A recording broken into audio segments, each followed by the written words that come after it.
el sexto año en la universidad. Es miembro de la Asociación UPU y bueno, está certificada en el curso de elaboración de proyectos científicos. Rafaela, buenos días. Es un gusto tenerte con nosotros y el tiempo es tuyo. Muchas gracias, Diego. Buenos días con todos. Es un gusto estar aquí con ustedes. Muchas gracias por la invitación también. Así que voy a proceder sin más delongas a la exposición. Por favor, quiero que me digan si se puede ver la pantalla. Quiero que me confirmen, por favor, Sí se si se ve. puede ver. Ok, genial. Eh, Vamos aqui ao início, então.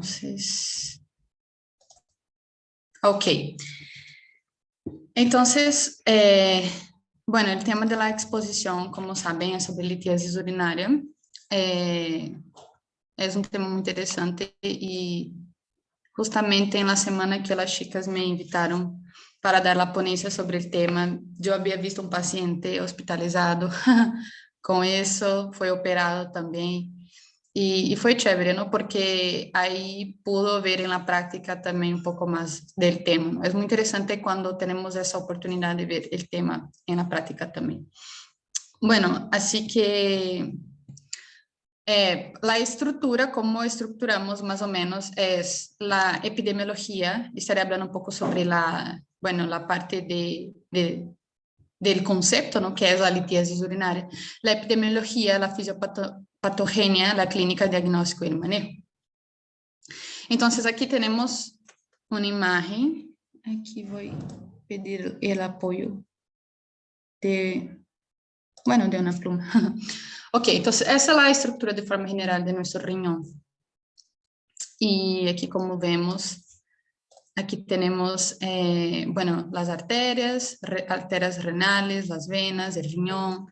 Aquí tenemos la médula, tenemos las columnas renales, tenemos la pelvis, que es donde se va a conformar y drenar el contenido de cada parte, de cada parte, ¿no? de la médula, porque cada médula tiene lo que es la unidad funcional del riñón, que son las nefronas, ¿no?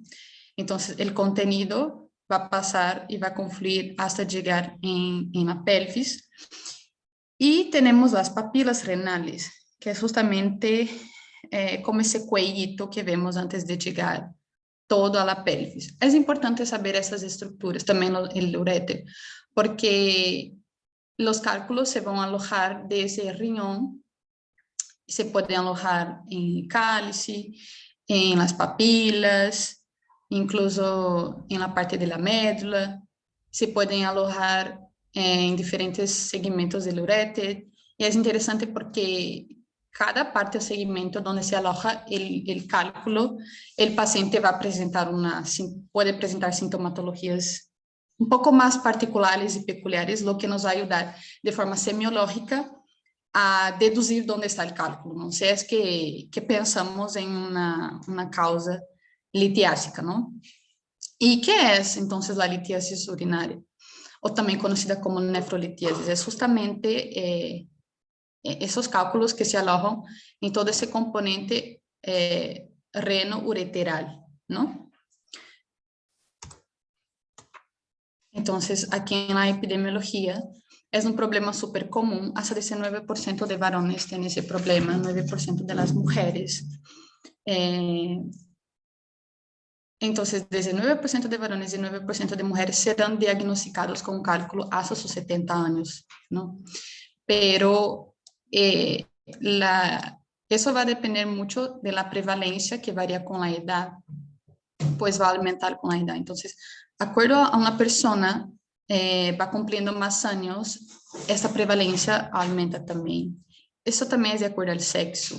Antes de los 40 años es es como igual la prevalencia, tanto en hombres como en mujeres, pero a partir de los 40 años la prevalencia aumenta más en los hombres. Es más común en blancos no hispánicos, seguidos por los hispánicos, por los negros y por fin los asiáticos, ¿no? Y también eso va a definir de acuerdo a la geografía. Bueno, em um artigo que estava revisando, decía, por exemplo, comparando com Estados Unidos, que hay maior prevalência de cálculo renal desde el norte hasta el sur. O sea, la verdad es un creciendo, ¿no? Hay más en la parte de sur y más en la parte leste, de oeste para leste, por ejemplo. Entonces, ahí es la prevalencia, ¿no? Y también hay algunas, ahora, ¿cuáles son algunas de las causas, ¿no? Muy importantes que puede hacer, o factores de riesgo que puede hacer con que una persona tenga cálculos? Bueno, es importante primeramente recordar cómo se forman los cálculos, ¿no? La forma fisiológica que se forman los cálculos, porque tenemos factores fisiológicos que son pré-cálculos, pero también factores que nos ayudan a inhibir la formación de los cálculos. Entonces, aquí, por ejemplo, tenemos los diferentes componentes de cálculos, que es el oxalato de calcio, que vamos a ver que es el tipo más común, el mismo calcio, los fosfatos, ácido úrico, hay los inhibidores, que es el citrato, por ejemplo, el magnesio, las alteraciones del pH, el bajo volumen de orina, si una persona tiene baja ingesta de fluidos, de agua, por ejemplo, eso también es un factor, ¿no? que va a predisponer.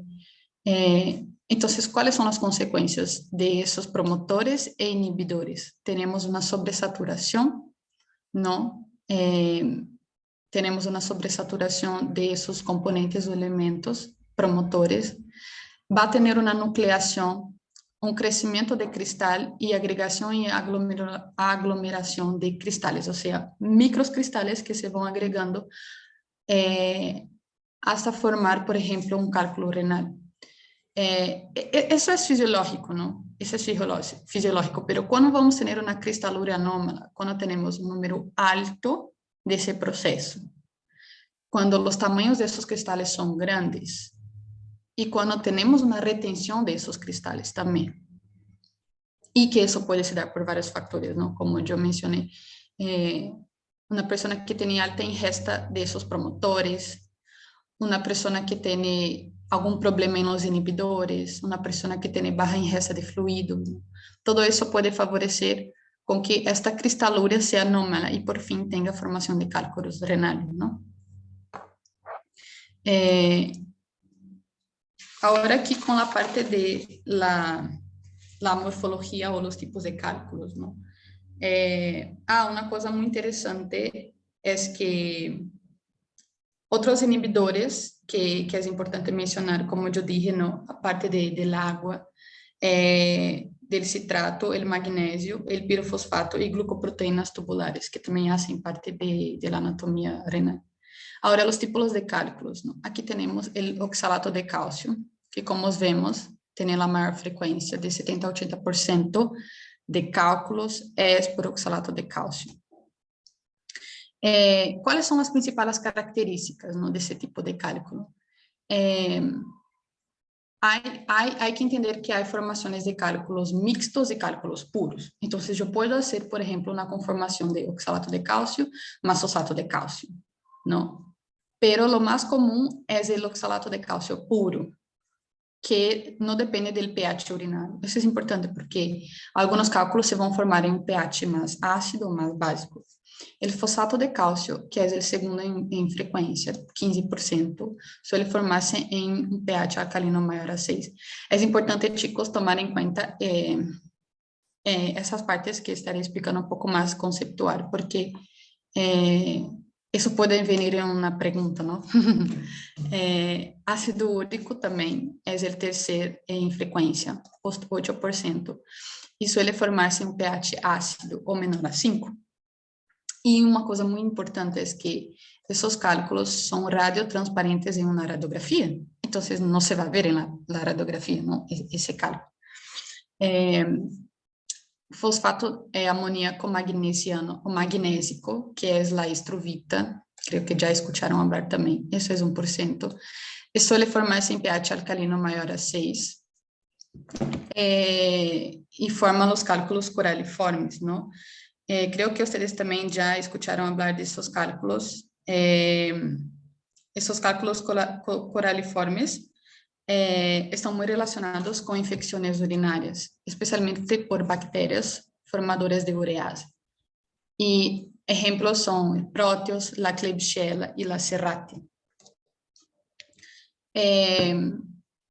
Então, durante o NAITO, se o paciente apresenta como microorganismo causador desse hito uma dessas bactérias, se esse paciente pode, como consequência ou complicação dessa hito, ter formação de cálculos coraliformes.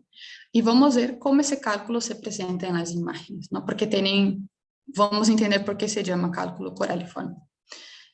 O que eu marquei de negrito são aspectos mais importantes que mais se perguntam nos exames, não? Que he visto que mais se pergunta, que é bueno ter uma atenção maior. Esse tema de litíase urinária é um tema que he visto um par de vezes em banqueos. Como sabemos, a parte de urologia é um tema que não é que se pergunta muito sobre isso, não é tão rentável, mas sim, como está relacionada com a parte de nefrologia também, a parte de litíase urinária. Então, sim, é um tema importante para repassar, não? Para os exames. A cistina também, pero é menos de 1%, suele formarse em pH ácido ou menor a 5, não? Agora, quais são os fatores de risco? Temos fatores de risco modificáveis e fatores de risco não modificáveis. Os modificáveis, temos fatores urinários, fatores dietéticos, condições metabólicas e fármacos, que vamos ver na seguinte diapositiva. Quais são os fármacos? Os fatores urinários, alguma normalidade na composição urinária, não? Como vimos, quizás pode haver algum problema. Isso está relacionado, por exemplo, com fator não modificável, que é a susceptibilidade genética, não? Por exemplo, esse paciente que he visto no hospital já era como que a sexta vez que estava operando-se por cálculos. E ele tinha desde jovem, e me dijo que sua mamá e seus irmãos também tinham o mesmo problema. Então, aí já temos um componente de história familiar muito importante desse paciente. Provavelmente já tinha uma susceptibilidade genética, porque mamãe e irmãos tinham o mesmo problema. E ele se operava e volvia a ter cálculos. Se operava e volvia a ter cálculos, não? Me refiro que buscava ter uma boa alimentação, ter bons hábitos dietéticos, mas aún assim sofria desse problema. E por que quizás essas pessoas que têm essa suscetibilidade genética, que passa, não? Se não são por fatores externos. Pode ser uma afectação na absorção, reabsorção, excreção de cálcio, ou de oxalato, ou de citrato. O citrato, se acordam, é um inibidor da formação de cálculos. Então, eu posso ter uma menor produção de citrato, ou seja, um menor inibidor, que me vai favorecer ter uma maior formação de cálculos. Então, pode ter algum problema em los receptores que absorvem essas substâncias, o oxalato, por exemplo. Pode ter um problema em los receptores de cálcio, não? Problemas já estruturais a nível de receptor, o que pode favorecer que haja uma susceptibilidade genética para ele, não? E por isso se diz que há normalidades na composição urinária. Aumento de cálcio, oxalato, a enfermidade inflamatória intestinal. Pacientes que têm ressecção intestinal suelen ter, especialmente quando é uma ressecção da parte de ilho distal, porque se acordam que o ilho distal é muito importante em la recirculação de los ácidos biliares, ¿no? En la absorción de los ácidos biliares. Entonces, si yo tengo una resección de esta parte de mi intestino, entonces yo no voy a tener también una absorción del oxalato, que me va a ayudar a componer mis sales biliares. Entonces, yo voy a tener más concentración de oxalato circulando en mi cuerpo, ¿no? Porque no voy a tener esa absorción que es fisiológica, no voy a tener ese oxalato en dirección a mis ácidos biliares, porque voy a tener esa deficiencia en esa absorción por una resección, por ejemplo. Entonces, yo voy a tener una mayor concentración de oxalato y, consecuentemente, una mayor concentración de oxalato urinario, lo que me puede generar el cálculo de oxalato de calcio, ¿no? Otra cosa importante es que cuando comemos alimentos que contengan calcio y hay una absorción de calcio a nivel intestinal, el calcio se absorbe junto con el oxalato también. Entonces, si mi paciente, bueno, si la persona tiene una baja ingesta de calcio, mi oxalato va a estar solo, no va a estar ligado a mi calcio. Entonces, ese oxalato que está solo también puede aumentar su concentración en la orina y también generar cálculos, ¿no? Entonces, por eso, esas personas que tienen enfermedad intestinal, resección intestinal y supercrecimiento bacteriano, bueno, consecuentemente un supercrecimiento bacteriano, pueden tener cálculos de oxalato, ¿no? Disminuição de citrato, como mencionei, que é um inibidor importante. Aumento de ácido úrico, por exemplo, pacientes que têm gota, que têm, não sempre estão concentrando ácido úrico. Bajo volume urinário, acidose tubular renal tipo 1, não? Que também vai generar uma anormalidade na absorção dessas substâncias. Pode ser que estejam mais concentradas na urina. Fatores dietéticos, não? Pouca ingesta de fluidos, pouca ingesta de cálcio, como mencionei, assim que não se equivoquem, não? Uma pessoa pode ter cálculo de oxalato se tem uma baja ingesta de cálcio. Assim que não vamos dizer a nosso paciente, sabes que não coma cálcio, consuma menos cálcio. Isso jamás. Jamás vamos dizer a nosso paciente. O potássio e o fitato também, se o paciente ingere pouco, porque o potássio e o fitato também são inibidores em nosso organismo de la produção de cálculos renais. Alto consumo de oxalato, de sódio, de sacarosa, fructosa, de la vitamina C também, de la gaseosa, proteínas animais com baixo consumo de frutas e vegetais. E por quê? O alto consumo de proteínas animais e, juntamente com isso, baixo consumo de frutas e vegetais vai reduzir o pH urinário, não? E também vai aumentar o ácido úrico por el consumo de la carne.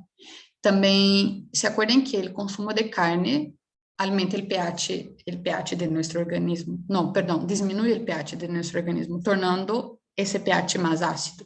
E se acordam que há cálculos que se formam, que são mais favoravelmente formados em um pH ácido. Por exemplo, os cálculos de ácido úrico, não?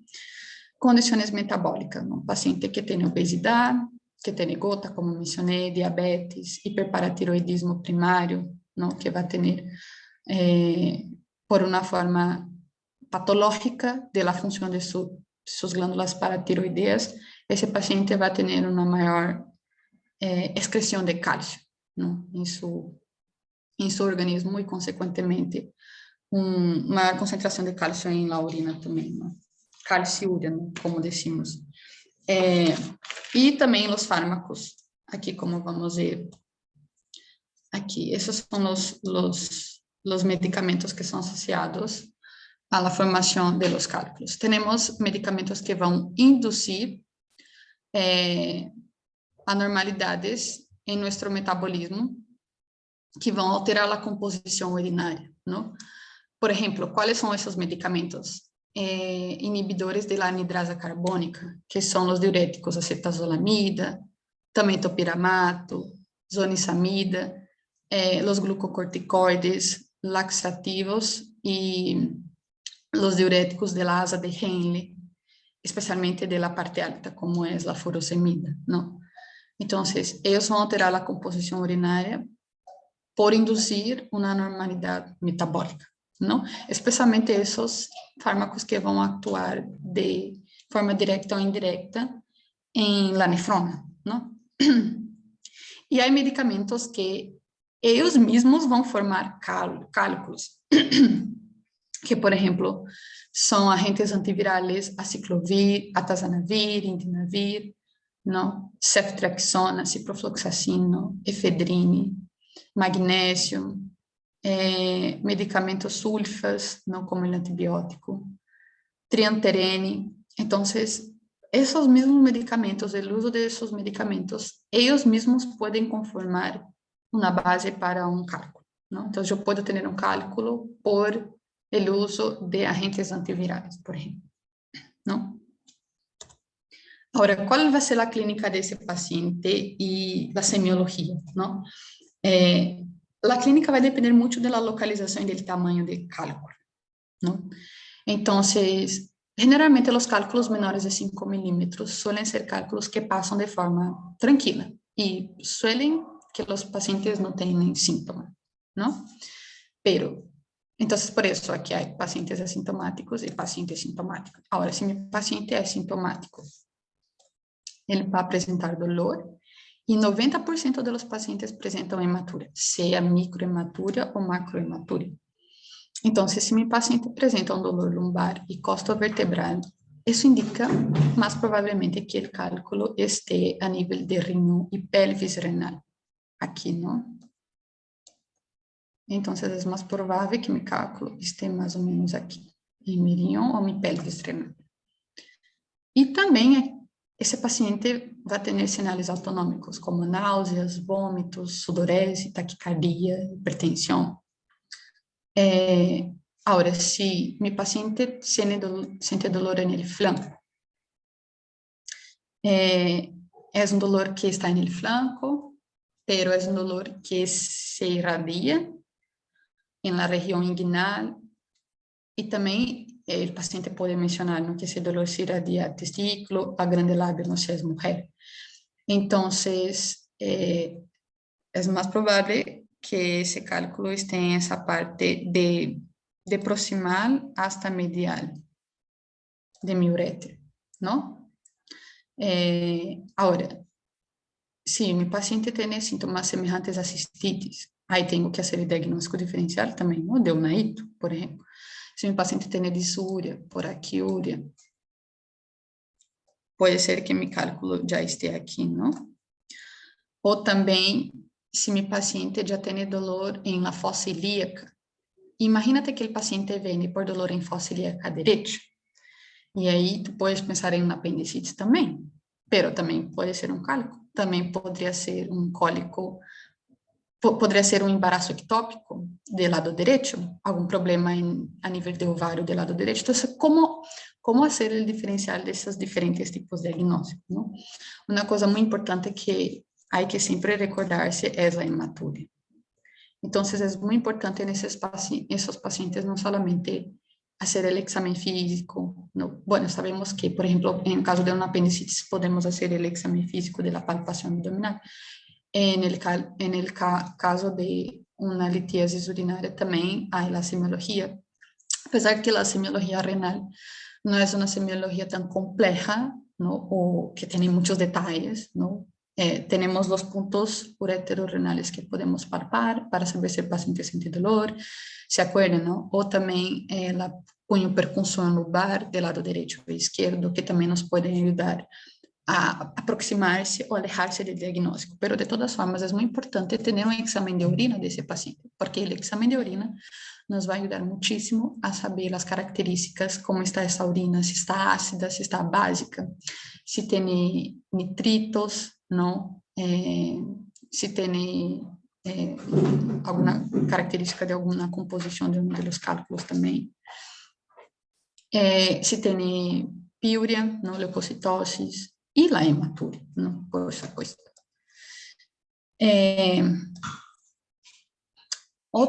Outra também coisa que pode vir na clínica é a obstrução persistente, pode haver uma complicação que é uma infecção. Imagínate que tem cálculo aqui que está obstruindo completamente meu uréter, ¿no?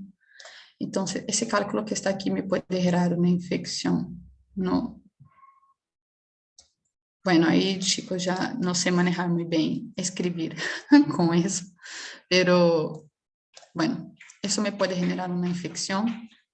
Também, se eu tenho cálculo que está tapando completamente minha pelvis, eu posso ter uma hidronefrose, não? E isso vamos ver mais detalhadamente em los exámenes de diagnóstico, não? Pero é muito importante ver a clínica do paciente Por eso cuando el paciente viene con dolor cólico renal. Y también dicen, bueno, yo nunca he tenido, pero las personas que han tenido cólicos renales dicen que es el peor dolor de su vida. Nunca han sentido un dolor igual, ¿no? Así que eso también podría ayudar un poco ahí, ¿no? A pensar en eso. Y también son pacientes que suelen tener un histórico de cálculos renales, que ya han tenido esos dolores antes, ¿no? Entonces es muy importante saber los antecedentes, es muy importante saber la semiología, la clínica, saber si tiene familiares que tienen ese problema también, ¿no? Es muy importante. Ahora, el diagnóstico. Entonces, tenemos algunas opciones, ¿no? Entonces, vamos a ver. Primero, es muy importante saber si la paciente está embarazada, porque si está embarazada, no se puede hacer la tomografía. Entonces, en este caso, si es una paciente que... Por eso, si es una paciente que viene por dolor cálculo, es joven, no está en edad fértil y tiene mucho dolor o incluso tiene fiebre, porque el paciente puede presentar fiebre también. Eso puede similar una hito alta, ¿no? Si el paciente tiene fiebre, dolor lumbar o costovertebral, tiene fiebre, ese paciente puede presentar una hito. Hay que descartar, pero para yo hacer un examen más fino, para ayudar en mi diagnóstico diferencial, tengo que saber si está embarazada. Entonces es importante tener eso en cuenta, ¿no? Antes de elegir la imagen que queremos para nuestro paciente. Entonces, si es una paciente embarazada, vamos a preferir utilizar ultrasonido de los riñones y de la vejiga. Ahora, si la paciente no está embarazada y tenemos que preguntarnos, ¿la tomografía se puede hacer o no? Porque depende que eso también va de acuerdo al lugar donde está la persona, ¿no? Si es un, si es un centro de salud primario, por ejemplo, que a veces no tiene una tomografía, ¿no? Entonces, ¿cómo puedo auxiliarme, ¿no? Con diagnóstico de imagen? Si yo tengo, una otra cosa que es importante evaluar es si el paciente es obeso, si tiene un IMC mayor de 30, o si el hombre pesa más de 130 y la mujer más de 115, porque de acuerdo a ello yo voy a elegir si voy a usar una tomografía no contrastada con dosis estándar o una dosis baja, ¿no? Los estudios dicen que en pacientes que tienen un IMC normal no hay diferencia, ¿no? Entonces se prefiere usar con una dosis baja, ¿no? Porque se acuerdan que la tomografía, de todas formas, hay una irradiación, ¿no? Ahora, si el paciente es obeso, sí tiene que ser una dosis estándar, porque dice que la dosis baja no es muy confiable en el diagnóstico, ¿no? La tomografía es preferible en el diagnóstico porque tiene una sensibilidad y una especificidad más de 95%, ¿no? Para el diagnóstico, ¿no? Entonces, es muy importante, ¿no? Tener, si tengo esa opción, usarla. Ahora, si yo no tengo, yo voy a preferir también usar un ultrasonido o ecografía, ¿no? De los riñones y de la vejiga. Y también me puede auxiliar la radiografía, porque la radiografía me va a ayudar con la localización del cálculo y el ultrasonido me va a ver las estructuras, ¿no? Si tengo una hidronefrosis, por ejemplo, cómo están mis riñones, cómo están mis órganos, ¿no? De forma más específica. Pero se acuerdan que el ácido úrico, cálculo de ácido úrico, es radiotransparente. Entonces, yo no voy a ver en una radiografía. Entonces, aquí tenemos algunos ejemplos de imágenes. Aquí tenemos, por ejemplo, una tomografía con corte axial. Estamos en nuestro riñón, ¿ok? En la pelvis renal derecha. Y aquí tenemos entonces, cuando hablamos de tomografía, hablamos de densidad, si está hiperdensa o hipodensa, ¿no? Entonces aquí tenemos una imagen hiperdensa en nuestro riñón derecho, en la pelvis renal derecha. Esos cálculos que suelen ver grandes, porque aquí es un cálculo grande, ¿no? Bueno, no mencionaba cuántos milímetros, pero sí es un cálculo grande. Cálculos que suelen estar en esa parte pelvis renal me puede hacer pensar em um cálculo de Struvita. Incluso é interessante que a tomografia é tão precisa que esses contrastes no hiperdenso, hiperintenso, hipodenso, dependendo o tipo de cálculo, me pode dizer a intensidade, porque há cálculos que são mais intensos que outros, ¿no? Então é super interessante que como a tomografia pode ajudar a saber não somente a localização, mas incluso o tipo de cálculo também que a pessoa tem. Aqui é um corte coronário, não? Abdominal de uma tomografia não contrastada, que apresenta uma nefrocalcinose bilateral na parte da junção córtico-medular, não?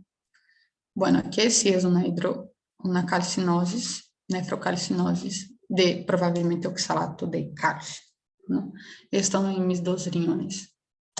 Aqui é uma ecografia que temos em um corte sagital en el riñón derecho. Bueno, dice que es un cálculo de 7 milímetros que tiene una sombra, ¿no? Es como cuando aprendemos los cálculos biliares y el doctor nos explica ahí, ¿no? Que hay una sombra. Cuando hay una sombra, generalmente es un cálculo, ¿no?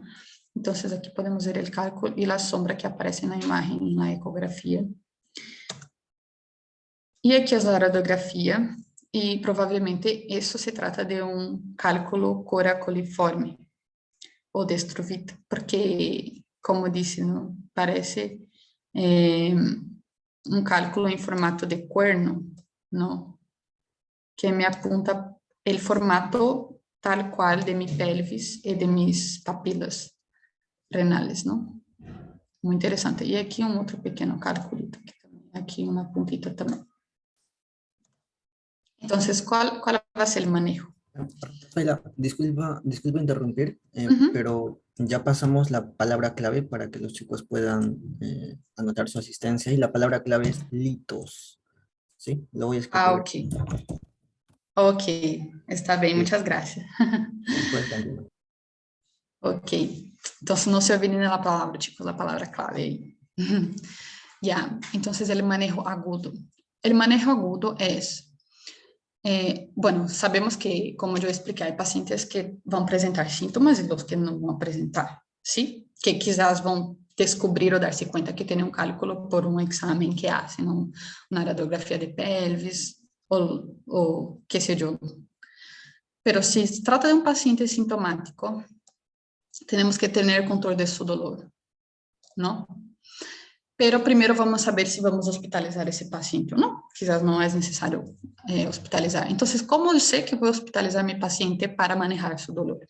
Hay algunos criterios muy importantes que considerar. Por ejemplo, si ese paciente tiene intolerancia a ingesta oral, si es un paciente que tiene una dor incontrolable o tiene fiebre, porque la fiebre ya me indica una infección sistémica, probablemente, ¿no?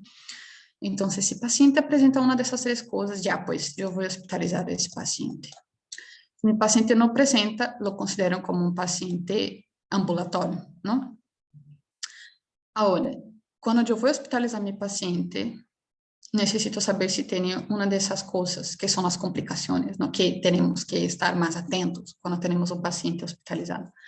Si tiene signos de infección de trato urinario, o sea, un cálculo que está infectado, ¿no? Si tenemos por ejemplo, tenemos un paciente que tiene un hemograma, que tiene leucocitosis, en su examen de orina también, tiene una piura, por ejemplo, incluso su examen de orina tiene bacterias, ¿no? Entonces yo sé que es un cálculo que se infectó.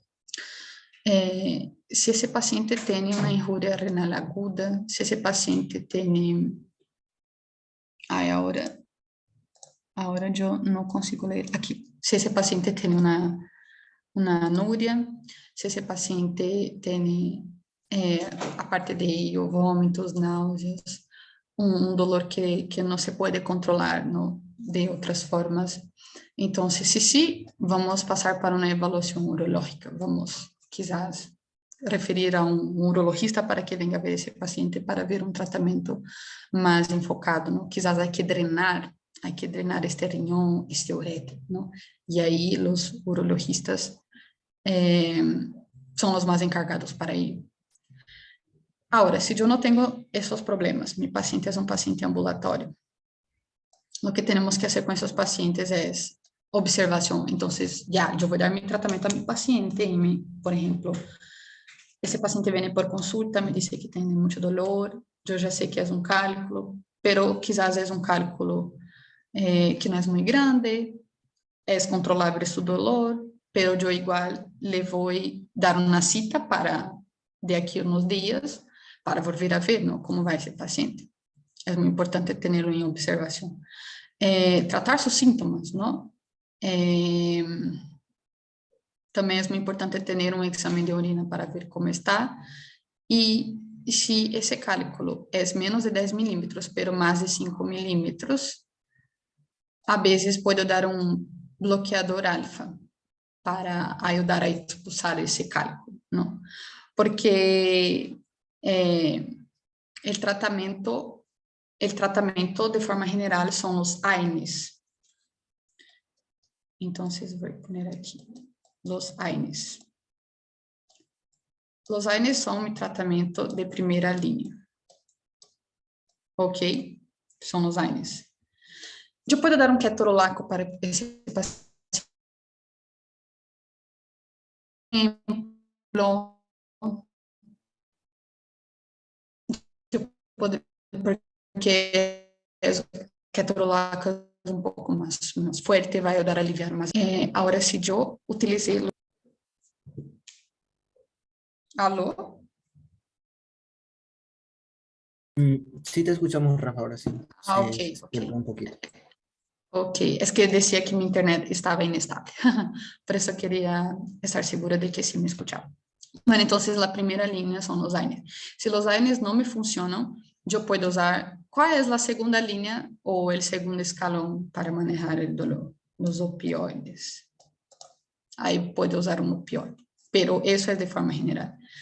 Ahora, yo voy a ver si ese paciente, voy a pedir que ese paciente observe si va a caer su cálculo durante 4 semanas. Yo le voy a dar tratamiento por 4 semanas y para que él observe si ese cálculo va a caer durante 4 semanas. Y tengo que ver, ¿no? Por eso le voy a dar una nueva cita para ver cómo está el control de ese paciente. Si persiste el dolor, incluso podemos pedir una imagen de control para ver si ese cálculo ha aumentado de tamaño o no. Ahora, si estamos en una emergencia, ¿qué vamos a hacer? Pacientes que tienen una infección asociada con trato urinario, como yo mencioné aquí, una de esas cuestiones, ¿no? Hay que tener un drenaje urgente más una terapia antibiótica, ¿no? Entonces, ¿cómo yo puedo drenar? Con un stent ureteral o una nefrostomía percutánea, ¿no? Entonces, supondo, ¿no?, que está aquí mi paciente, su abdômen, su pelvis, e nós vamos colocar um stent ureteral, que vai ser um stent que vai passar por la via uretral e se vai hasta la via ureteral e se vem aqui a los riñones, por exemplo, ou onde está o cálculo, não? E eu posso colocar um stent, pero eu vou fazer isso porque o mais importante é drenar.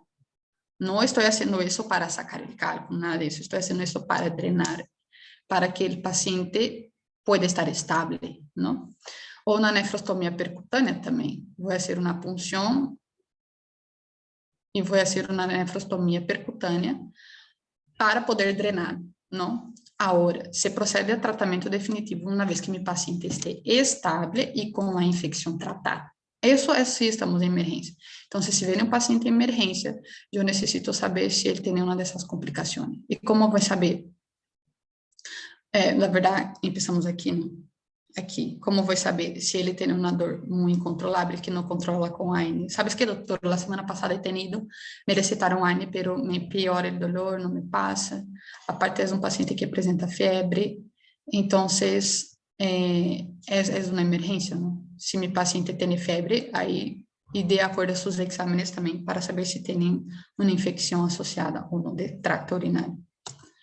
Agora, quando eu vou ter um manejo electivo, o sea, que no es emergente, yo voy a tener para remover cálculos en los uréteres o para remover los cálculos a nivel renal. Entonces, si estamos en los uréteres, ahora vamos a enfocar en los uréteres. ¿Cuál es la localización? Entonces, ya sabemos que tenemos diferentes formas de diagnóstico, ¿no? Y la más sensible y específica es la tomografía. Entonces, yo ya sé, de acuerdo a mi tomografía, que mi cálculo está a nivel de mi uretra, pero ¿a qué nivel exactamente? ¿No? Si es proximal o medial, yo voy a ver el tamaño. Si es menor o igual a 10 milímetros, voy a ver una de esas opciones, ¿no? Es importante saber si el paciente tiene una de esas condiciones, porque, bueno, en caso de que el cálculo sea menor a 10 milímetros o igual, yo voy a usar la litotripsia.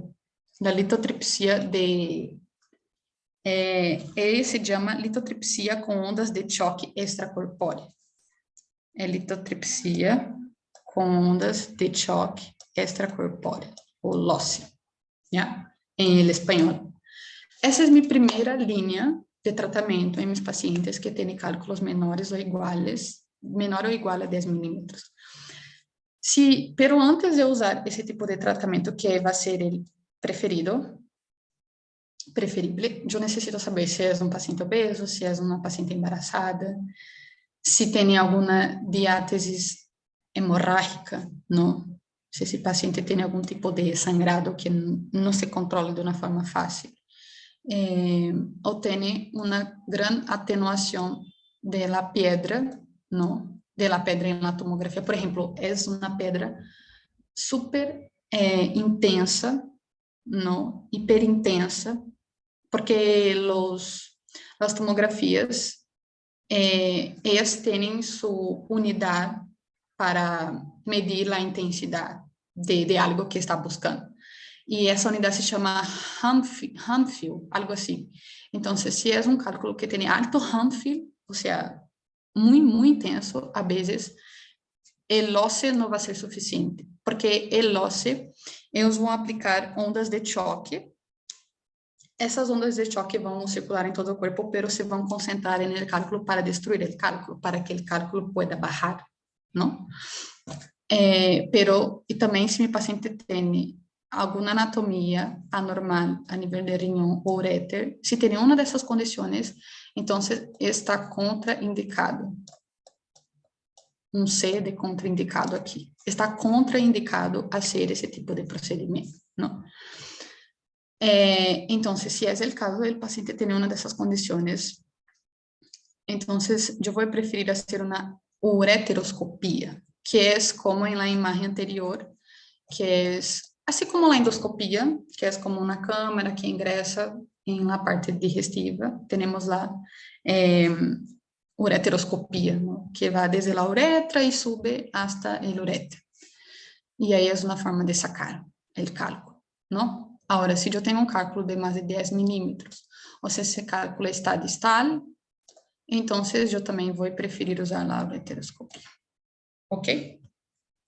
Ahora, si yo tengo cálculos en el riñón, también, ¿cuál es el tamaño de mi cálculo? Si mi cálculo es menor o igual a 15 milímetros, también es importante saber la ubicación. Si está en el polo superior o mediano de mi riñón, também necessito saber, não sei se esse paciente tem uma dessas condições que eu já mencionei. Se ele tem, eu vou preferir fazer a ureteroscopia também. Se ele não tem, então eu posso proceder a la litotripsia com ondas de choque extracorpóreo. Litotripsia com ondas de choque extracorpóreo. Entonces es básicamente lo mismo, ¿no? Que como estábamos viendo en cálculos ureterales. Ahora, si yo tengo un cálculo muy grande, mayor de 15 milímetros, yo voy a preferir usar la nefrolitotomía percutánea. Nefrolitotomía percutánea, ¿sí? Que es como si fuera cuando el paciente hace una cuando saca el cálculo, por ejemplo, de forma abierta, ¿no? Así también, por ejemplo, una laparotomia, por ejemplo, ¿no? Que tenemos que abrir y sacar. Así también tenemos una forma de hacer un pequeño cortecito, ¿no? Y con el aparatito sacar el cálculo, ¿no? Pero eso en casos de que el cálculo es súper fregado, ¿no? Es más de 15 milímetros, ¿no? Por ejemplo, esos cálculos coraliformes que son súper grandes, ¿no? Aún más, ahora, si es menor o igual a 15 y si él está en el polo inferior, también podemos elegir o entre esa lifrototomía percutánea o como vimos, la litrotripsia por shocks, ¿no? Y eso es todo, esas son las referencias de algunos lugares donde he sacado las informaciones. Y eso es todo. Espero que haya sido clara en explicar los puntos más importantes. Esos puntos que he tratado de tomar más tiempo explicando, porque de hecho es un poco complejo, son varias diferentes opciones, pero es muy importante entender eso cuando lidiamos con pacientes así, porque como vimos, es súper común, la litiasis urinaria es un tema súper común, es una enfermedad común, y se ven en preguntas de exámenes, ¿no? Así que eso es todo, chicos. Muchas gracias, Rafaela. Bueno, yo creo que más claro no pudo estar y acá está lo bonito, ¿no? El conocer la enfermedad y pues saber tratarla, ¿no? Y dar solución y pues aliviar el dolor del paciente, ¿no? Bien, no habiendo preguntas, y siendo ya las 9:55, pues damos culminada la ponencia del día de hoy. Agradecer a cada uno de los participantes y a ti, Rafaela, ¿sí? Muchas Y pues gracias. quedan cordialmente despedidos. Nos vemos. Que tengan Gracias, buen día. chicos.